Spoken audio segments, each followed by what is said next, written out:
Hello, hi. Sorry, I and bad connection. Back again. Um, Hi everybody. Apologies that this is so late. It is so lovely to be back and so lovely to be discussing this incredible book. Connection. It's going to be fine. This connection. Anyway, I hope we can keep getting through this. This was such a special book, and I'm wearing Choose Love t-shirt for a reason, because Choose Love is a charity that specializes in helping refugees, and especially at Christmas or any time of the year, you can buy gifts, which are bundles that go to help refugees. You can buy either it's things like a warm coat or a tent or things for babies and all these bundles, and they can be a gift for somebody in your life. Or you can just go and buy cool merchandise like this. They've got the great t-shirts or hoodies or anything, and all that money goes to helping and supporting refugees. And, I think this is such an important issue in our time right now. I quickly went on the United Nations Refugee agency page, and to start this off, just to show you sort of about the universality of this problem. These are the emergencies. These aren't, crisis, or these aren't places that are problems. These are just the emergencies, places that the United Nations Refugee Agency has deemed an emergency.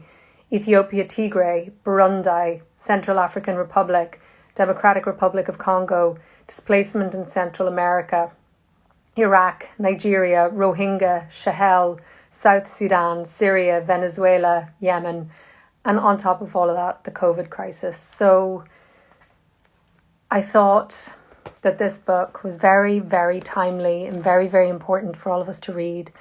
And I think, reading most of your comments and everything, I think the majority of you loved it.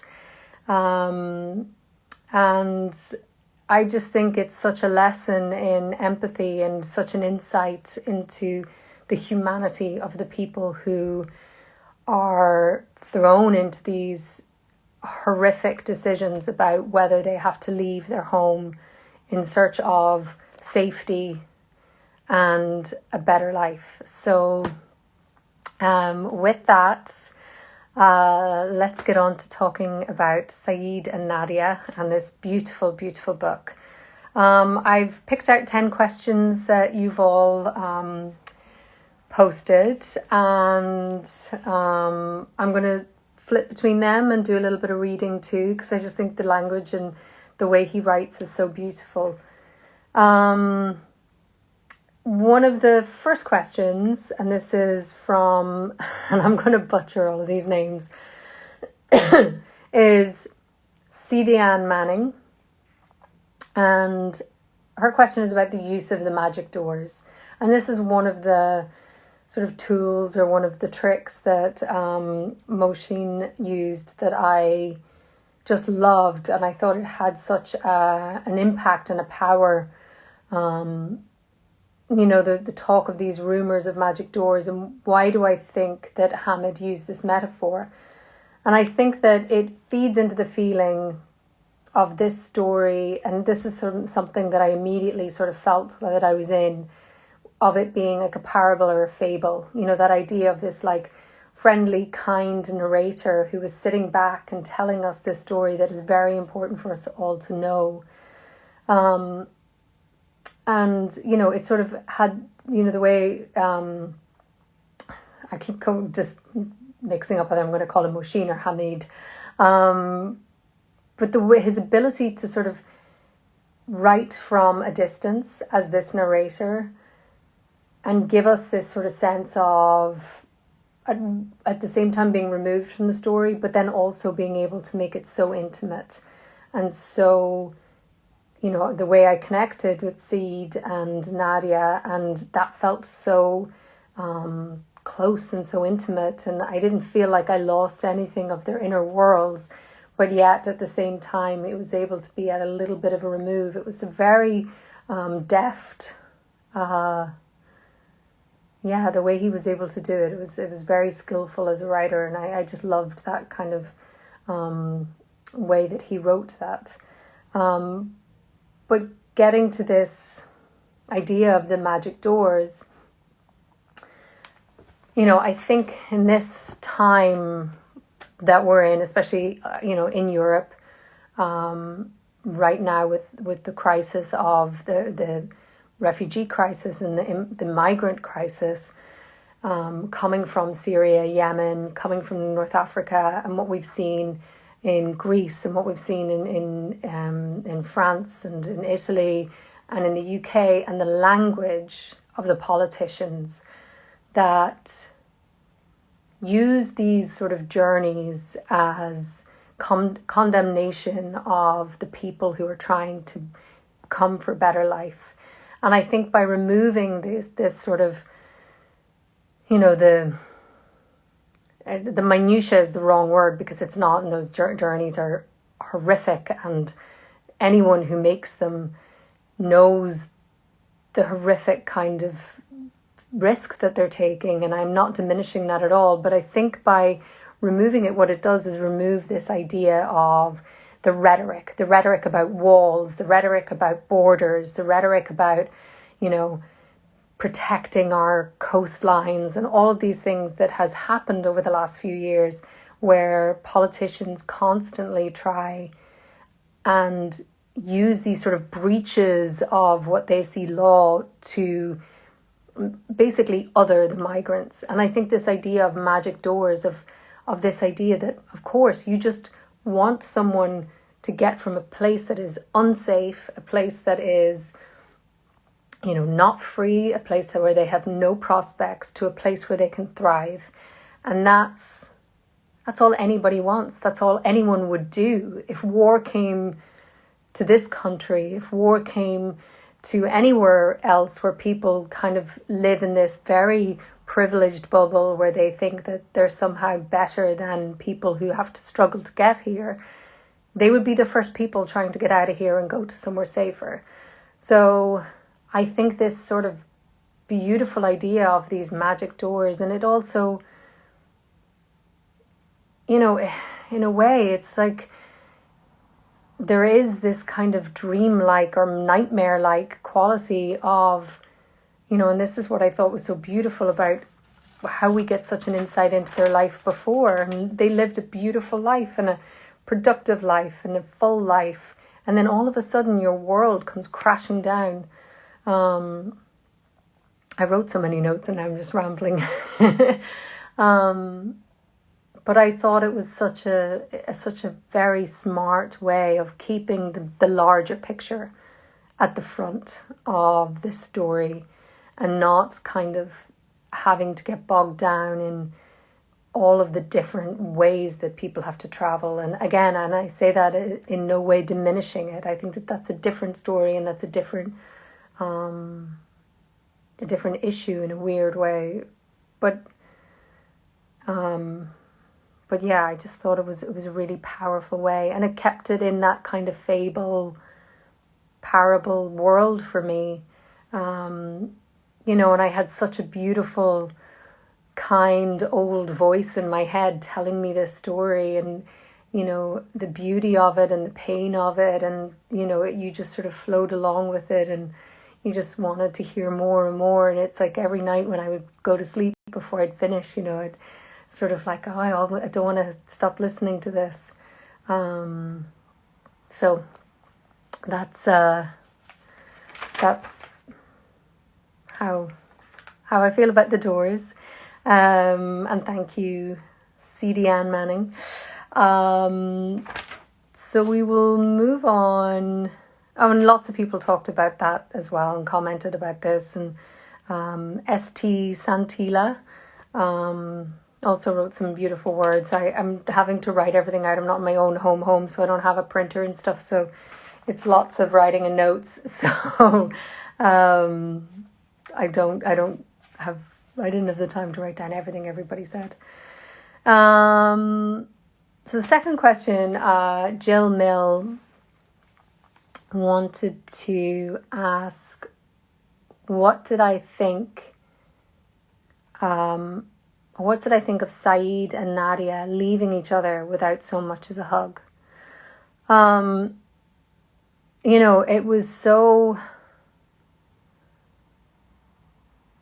It was such a sad realization when I sort of realized that they weren't going to stay together. But then it was also very hopeful, because it wasn't like they hurt each other or they turned on each other.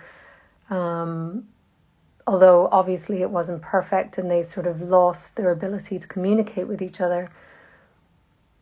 But it felt like, in a weird way, they outgrew each other, that they had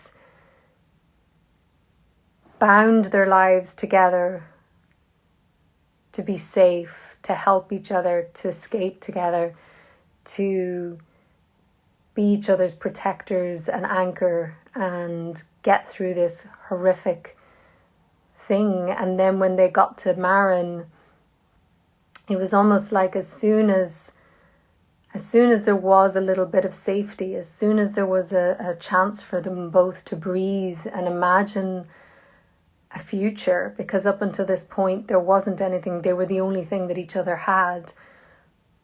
But all of a sudden there was this ability to contemplate another life, and what is it that they want? They escaped, but for what? Because up until this point they were just surviving, and this was the one point where they were given this sort of opening to actually live.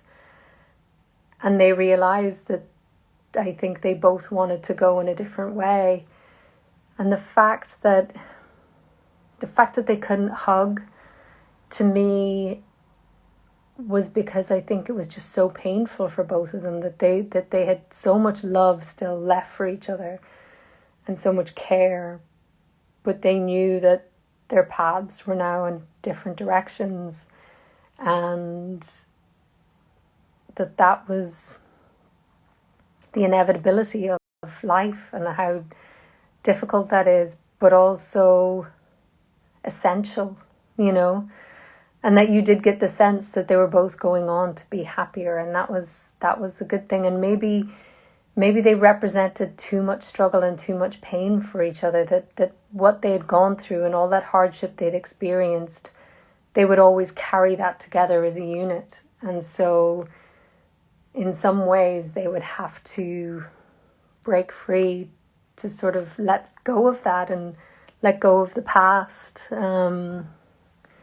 So it's brutal, though. I think, when you're reading it and you've rooted for the two of them so long as a couple, and you see how they keep missing each other on an emotional level, and especially when they communicate or not communicate at this point, and you want them to be able to just let go of all of that baggage that they've accumulated over the last few years. But I think it's too much for them to bear together. So anyway, it was very sad. I did shed a tear. I'm trying to think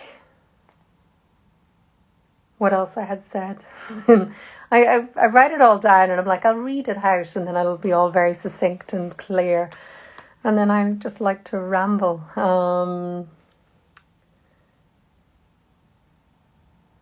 I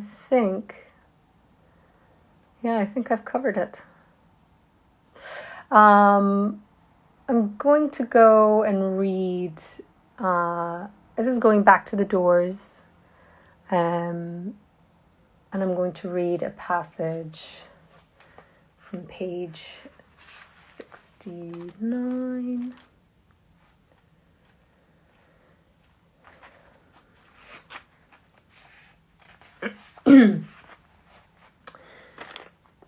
The effect doors had on people altered as well. Rumours began to circulate of doors that could take you elsewhere, often to places far away, well removed from this death trap of a country.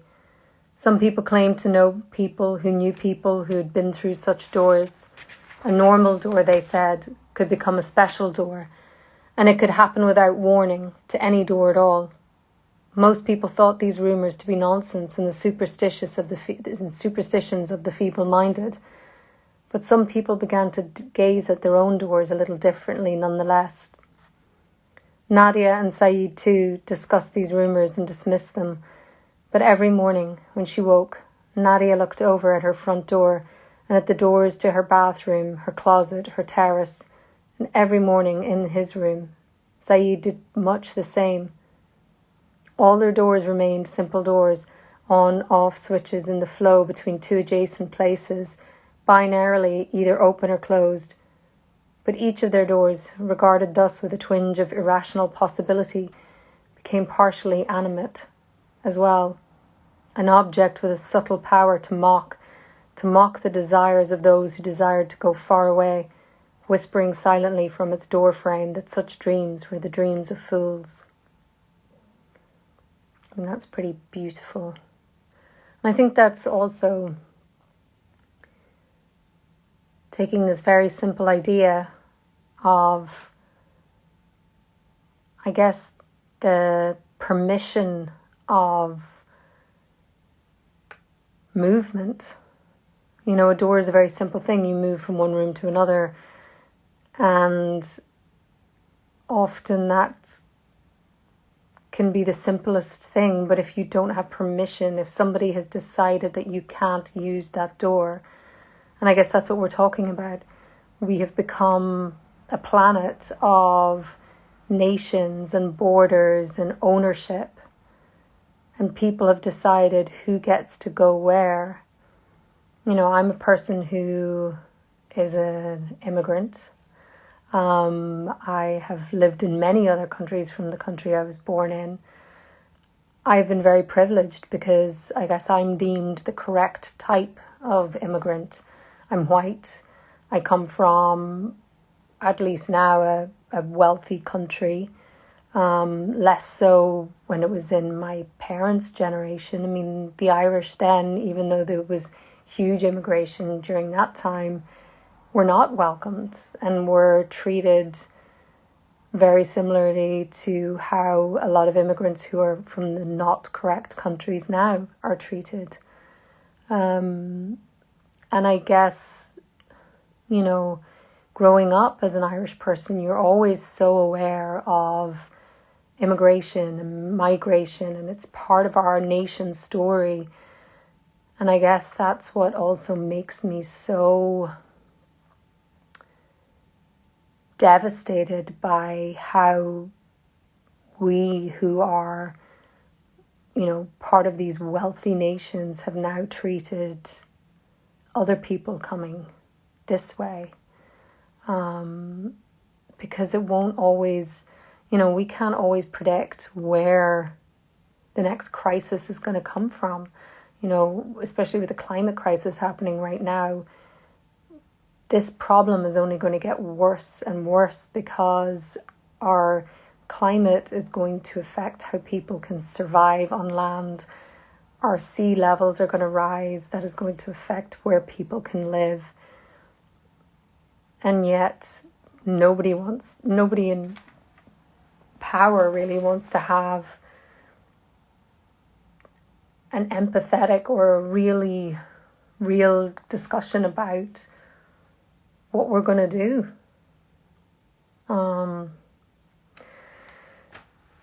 Yeah, it's that's why I loved this book so much. Anyway, let's move on to the next question, which is from Lynn's Retired.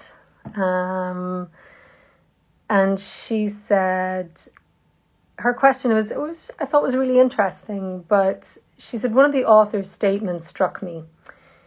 And this is the statement. It has been said that depression is one's failure to imagine a plausible and desirable future for oneself. She asked what my thoughts were. Sorry, my voice is still...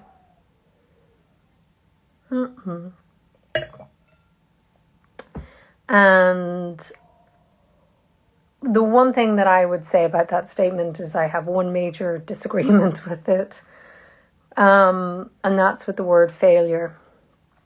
I think the statement can be true if that was changed to inability, because failure makes it sound like that. We're back. Failure makes it sound like that this is somehow damn connection. To say failure makes it sound like somehow it's a choice, that there is a choice of whether you desire or whether you can imagine a plausible or desirable future. And I don't think that that's true. I think that due to someone's chemical composition in your mind or circumstantial, that you may have an inability to imagine the future. But I think it's right. I think if you don't, like, for me, the opposite of depression is having hope, or the opposite of hope or the absence of hope is depression. But I don't think I don't think hope, and I'm back. I don't think hope is always a choice, but I think if you can find ways to hope, then that gives you a possibility of getting out of this dark hole that you're in. And I think we were on such a good roll for a while. This damn connection. We're back. Right.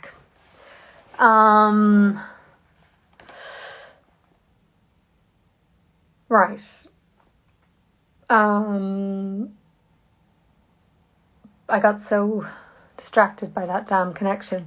But yeah, and I think that this is something that obviously people who find themselves in these situations, I mean, if you land in a refugee camp and you have no idea when you're going to get out.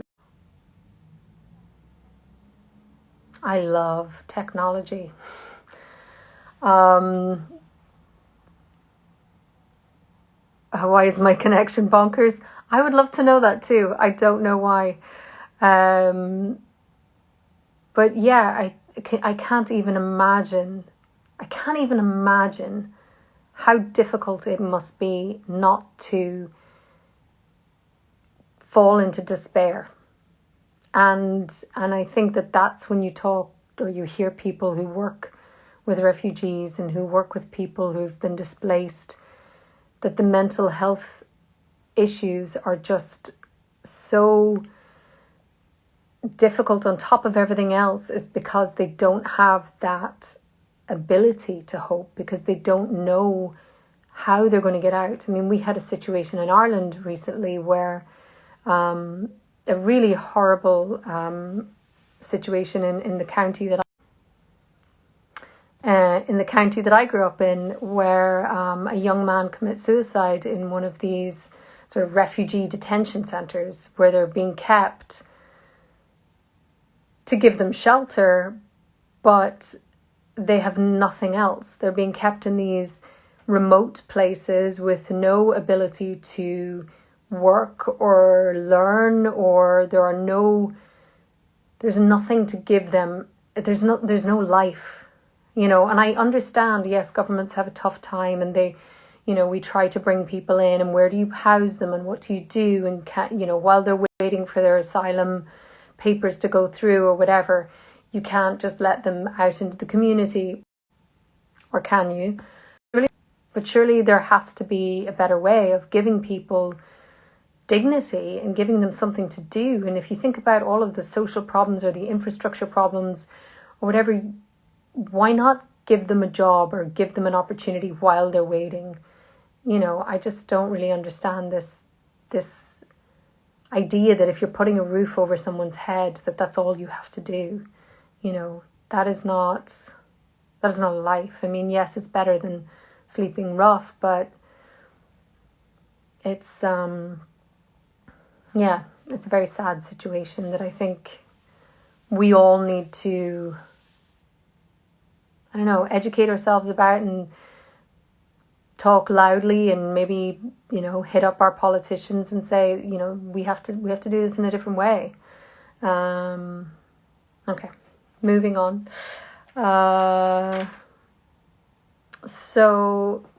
This is so Deb DJM or DJWU actually. Deb Drew. I don't know. Deb wants to know my thoughts on Nadia's robe protected her true self from societal or cultural expectations. And I thought this was really interesting, the device of Nadia wearing the robe, and even though she wasn't religious, and yet it has such religious connotations, but she wore it as protection. And you know, obviously I'm not Muslim, and I didn't grow up in a Muslim country, so I'm going to make assumptions, but from even what Mohsin wrote about the need woman, this is not annoying at all, that for her, even though to us a lot of the time a burqa or these dark robes signify sort of like a stripping away of a woman's individualism, or just her agency or her freedom. For Nadia, this was actually protective, and it gave her more freedom, and it gave her an ability to move about and do what she wanted and live as a single woman without causing attention and without getting unwanted attention. And I thought that was really interesting, and then really, really interesting that she kept wearing it after they moved from place to place. And it made me wonder whether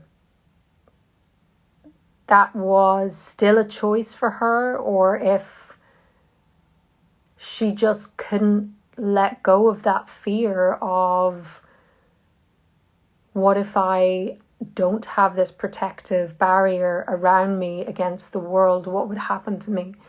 I'm going to read just a little bit sort of from earlier on about sort of why she wore it, or on the street the day before Nadia's shrooms arrived, there was a burly man at the red light of a deserted lake.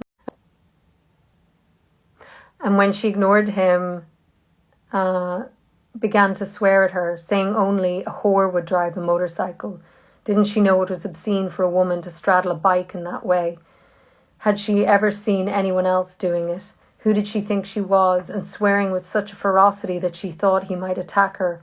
As she stood her ground, looking at him, visor down, heart pounding, but with her grip firm on the clutch and throttle, her hands ready to speed her away, surely faster than he could follow on his tired-looking scooter, until he shook his head and drove off with a shout, a sort of strangled scream, a sound that could have been rage or equally could have been anguish.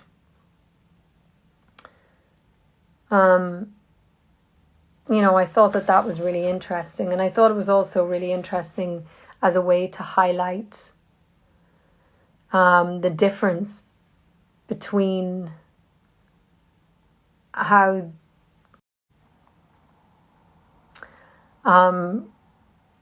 really different between the way that Saeed could navigate his world and the way Nadia had to. Like, Saeed could be very secular, could live a very kind of secular life, even though he didn't live his life in an outwardly religious way, and he was free to do that, and he was free to be whatever he wanted and take whatever he wanted from his religion. But for Nadia, if she were to live outwardly as a secular woman, especially as a single woman, she would have come across, like, just encountered so much, I mean, possibly violence, definitely abuse. And it's just, yeah, it was very, I just thought it was a really powerful image as well, this idea of this woman having to wear this cloak to protect herself, or this robe to protect herself. Is this connection annoying anyone else? No? Is it getting too bad? I mean, I know it's going in and out, but somebody's like, maybe I should pause it and come back another day. I don't know. What do you think? We'll try and soldier on. Maybe we'll get a good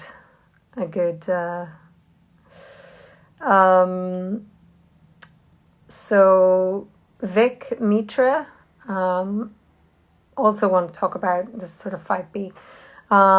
Nadia's experiences during her first months as a single woman living alone. And is it something I identified with? And have I ever experienced stuff like that? Well, I mean, you know, I moved. I don't know. Okay. We're going to soldier on.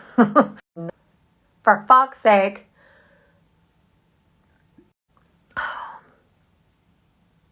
When I was I'm going to try something.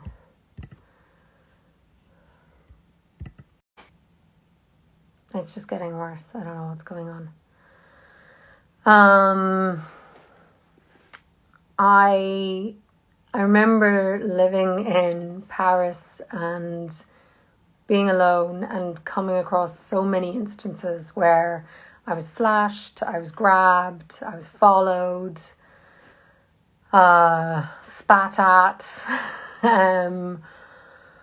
yeah, a lot of that stuff. And I think it's funny, I was just reading an article today about, and I'm forgetting her name, but the person who just wrote and directed A Promising Young Woman, which I'm dying to see. Love Carey Mulligan, and it's the writer, it's not Phoebe Waller-Bridge, but it's the other writer from Killing Eve.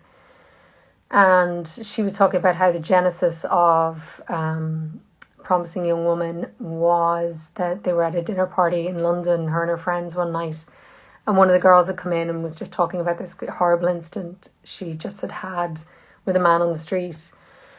And all the guys in the room were like, oh my God, I can't believe that happened. And all the women were like, what are you talking about? This shit happens all the time.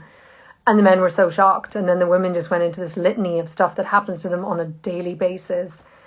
And, you know, it's funny.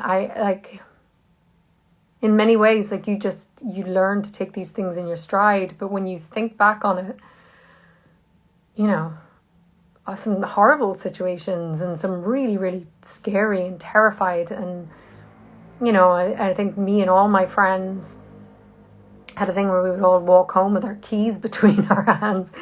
Not like I could do any damage to anybody with keys sticking out between my knuckles, but, you know, the difference between like having to experience all that or being subjected to all of that and supposedly living in a very equal society.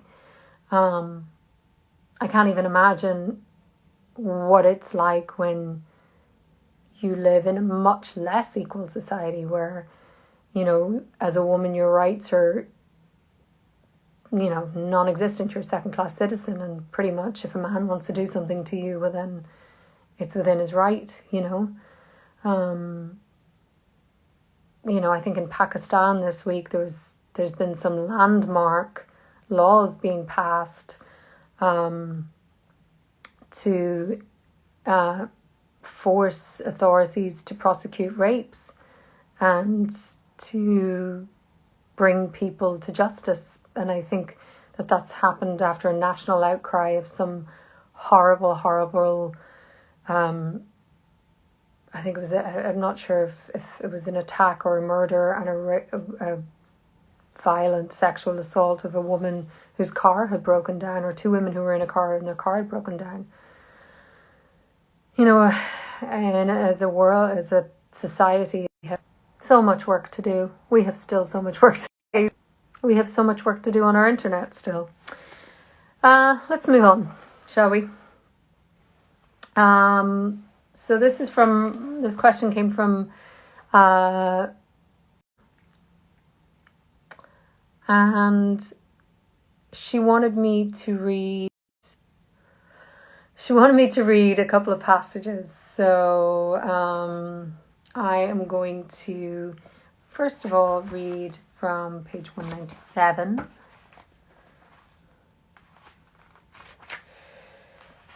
If only, the connection. Are we back? Okay. This is really powerful. This is about the idea of natives and who's native and who isn't. And I just thought this was so just very beautifully put. In Marin, there were almost no natives, these people having died out or being exterminated long ago, and one would see them only occasionally at impromptu trading posts, or perhaps more often but wrapped in clothes and guises and behaviours indistinguishable from anyone else. At the trading posts they would sell beautiful silver jewellery and soft leather garments and colourful textiles, and the elders among them seemed not infrequently to be possessed of a limitless patience that was matched by a limitless sorrow. Tales were told at these places that people from all over now gathered to hear, for the tale of these natives felt appropriate to this time of migration and gave listeners much needed sustenance. And yet it was not quite true to say there were almost no natives, nativeness being a relative matter, and many others considered themselves native to this country, by which they meant that they or their grandparents, or their parents or their grandparents, or the grandparents of their grandparents had been born on the strip of land that stretched from the mid-North Pacific to the mid-Northern Atlantic, that their existence here did not owe anything to a physical migration that had occurred in their lifetimes. It seemed to Saeed that the people who advocated this position most strongly, who claimed the rights of nativeness most forcefully, tended to be drawn from the ranks of those with light skin who looked most like the natives of Britain. And as had been the case with many of the natives of Britain, many of these people too seemed stunned by what was happening to their homeland, what had already happened in so brief a period, and some seemed angry as well. A third layer of nativeness was composed of those who others thought directly descended, even in the tiniest fraction of their genes, from the human beings who had been brought from Africa to this continent centuries ago as slaves. While this layer of nativeness was not vast in proportion to the rest, it had vast importance, for society had been shaped in reaction to it, and unspeakable violence had occurred in relation to it, and a stratum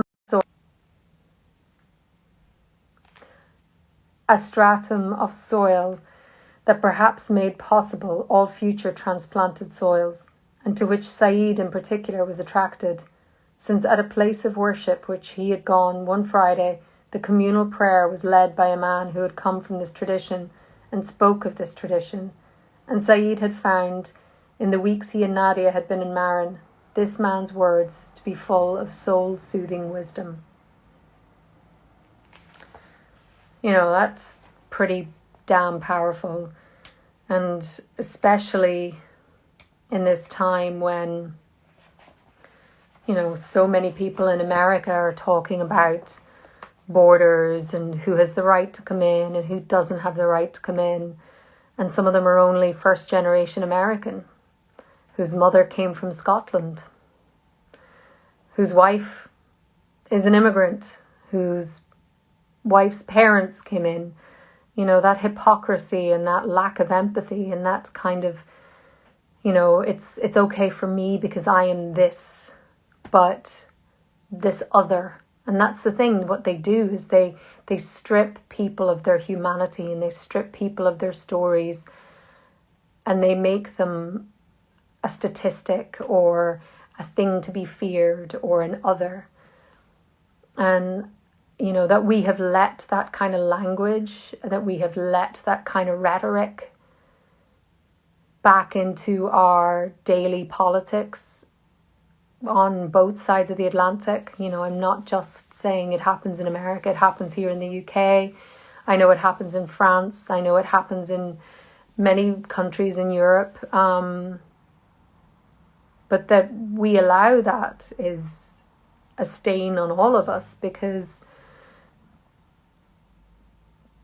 these are just people. We're all people, you know.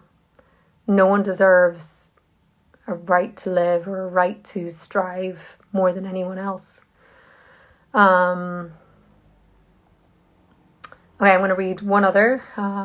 We've got a little bit left. I think I've got a couple of questions, and I want to read this other one passage. Actually, maybe I'll go to a question first, and then.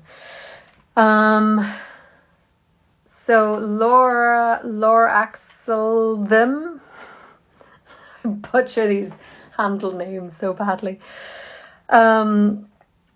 The city where Nadia and Saeed live, and from which they flee, has no name, and it is the only unnamed location in the book. What do you think of that? Well, I thought that was very clever and possibly, you know, it just shows the universality of this issue. And maybe it's a city in Syria, but maybe it's a city in Yemen, or maybe it could be anywhere. You know, when I was growing up, I remember the Yugoslavian war, you know, when Yugoslavia were, you know, and before that had happened, those were normal cities with people walking around, living their everyday life. And then boom, all of a sudden, it's a war zone and people are on the move. And I remember, I was, you know, early 90s, and I remember being a young teenager watching those images, and, you know, those people, and goes to the other thing. It's like, when we see people who look like us, it tends to hit us more impactfully, I guess. And that's a terrible thing, but we do that as human beings, you know. But as a kid, it looked like Ireland, you know, parts of it where they were moving. I just remember this image of this, you know, group of people all on a road carrying their belongings. And I remember thinking, like, where would we go? Like, what would we do? And I grew up with, you know, it wasn't a war, but it was a terrorist, the trouble, you know, it was a conflict. And so that kind of idea that things could get worse, or I think that was always sort of there in the back of your head. And especially when, you know, I grew up used to seeing armies and tanks and you know, border controls and going through checkpoints and things like that all my life. So I'm kind of losing my train of thought. Oh yeah, so this idea that I think a lot of us live in these sort of privileged bubbles where we think, you know, it could never happen to us, and that would never happen in America, or that would never happen in the UK, or, you know, it could at any moment. We don't know. And then maybe we'll be those people putting our hands out looking for help. I think people should always remember that. Okay. Sometimes I get a bit soapboxy.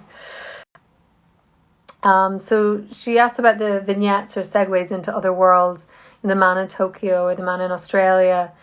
And we never meet these characters again. And what did I think of the purpose of that device? And that actually feeds very well into the next bit I'm going to read. Well, I think that again sort of shows that Hamid, he could have followed any one of those stories.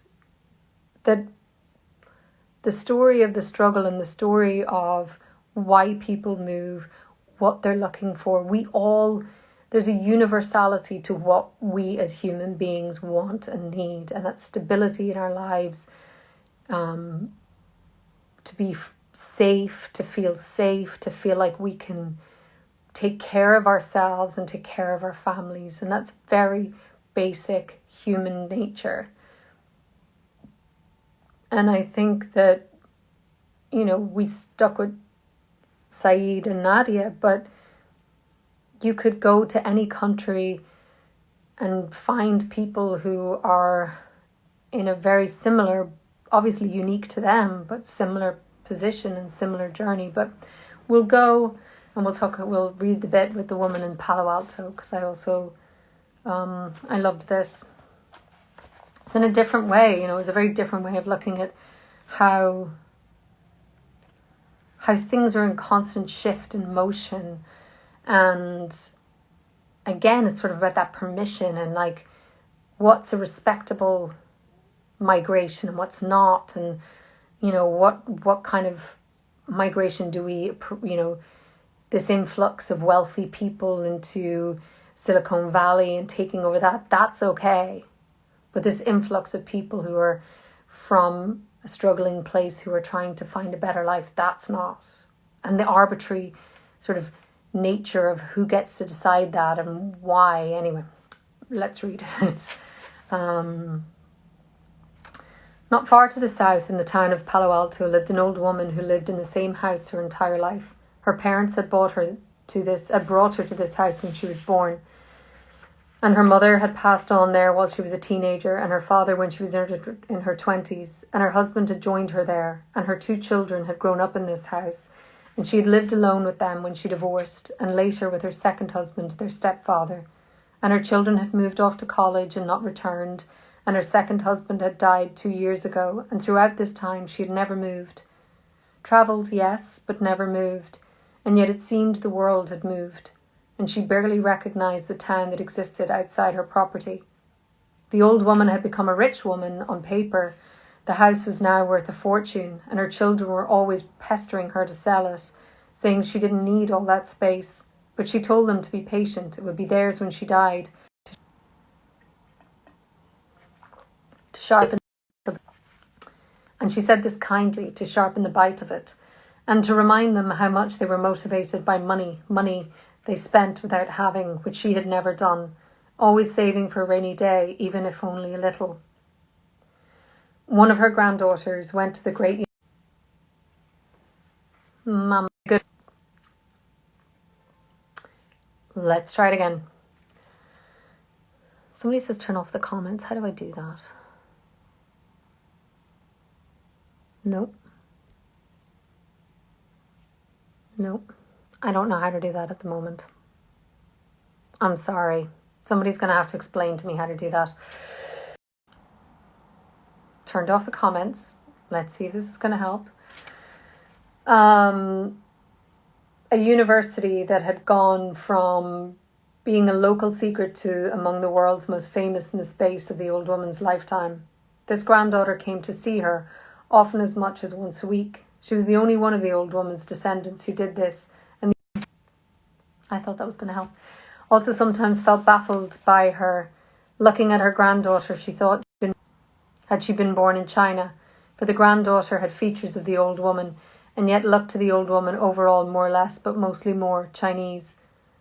There was a rise that led up to the old woman's street, and when she was a little girl, the old woman used to push her bike up and then get on and zoom back down without pedalling, bikes being heavy in these days and hard to take uphill, especially when you were small, and she was then.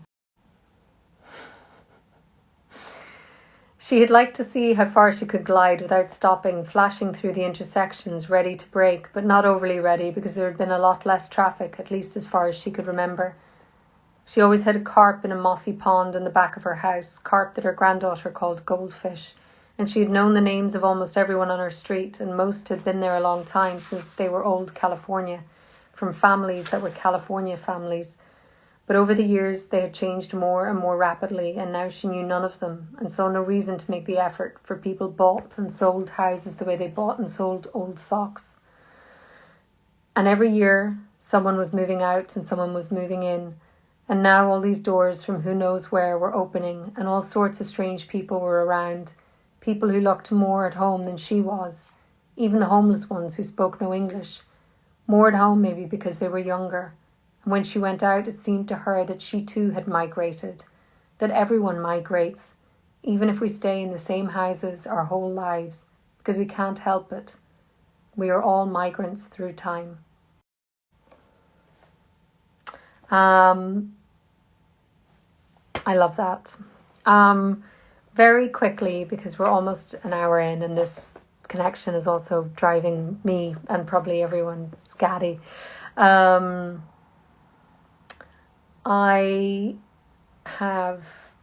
Someone asked how I felt about the book ending, and I loved it.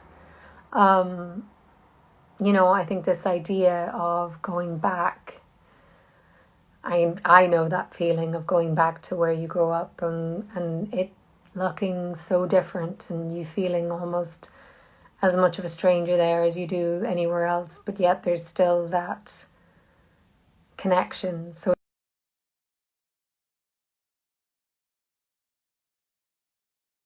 it's in the same sense, feel at home and yet a stranger. But it was beautiful to see Saeed and Nadia come together as old friends and reminisce in a way and remember beautiful things about each other. So to finish, I'm going to read one last passage that I this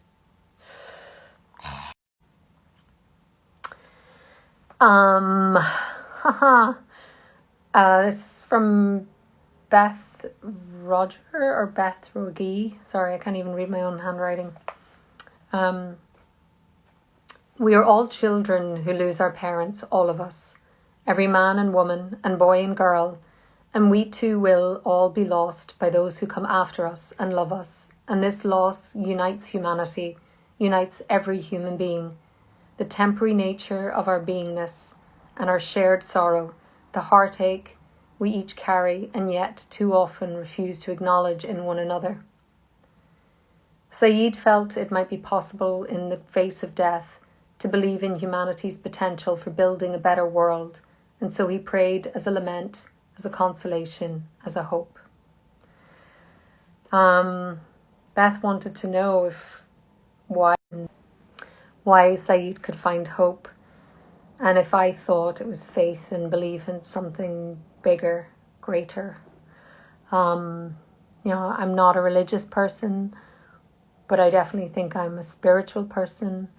And I wanted to end this on a little hopeful note and say that faith doesn't have to be religious. And yes, I do believe that we have to believe in the greater good of humanity. And that, as much as there are horrific problems all over the world, now my alarm's going off. As much as there are horrific problems over the world, we do seem to be on a trajectory where, as long as we don't ruin everything with a lack of action with climate crisis, things do seem to progressively get better, and it's not a linear line. It's not a straight trajectory, but I don't know. I think we all have to have a little faith that, there's beauty in everything in the world. And so we'll end it. We'll end our chat on that. But I need to tell you what the book is for the next one. And this has, I'm trying to connect the books. And actually there was a section I was going to talk about why that book connected with the last book, but we sort of ran out of time. But I'm going with a South American writer. We are going with Isabel Allende. And I've chosen her book, The Japanese Lover. It's probably back to front to everybody. I haven't gotten my book yet because everything's delayed over here because COVID and Christmas. But it's a love story, and it's also about people traveling across the world, and that's about as much as I know, because you know what I love to do and read nothing about the books I'm choosing. But I'll turn the comments back on, by the way, just now, just to say hi to a few people. Maybe that was a bad idea. Yeah, I'm excited. We will choose a date sort of late January. Obviously Christmas, people are going to be very busy. I start back at Outlander very soon, but we will go for the end of January. And before this bloody connection gets any worse, I'm going to say thank you so much, everybody. Have an amazing holidays, whatever you celebrate. I wish I wish you all a very safe and healthy and happy holidays. So sending love to everybody. Goodbye.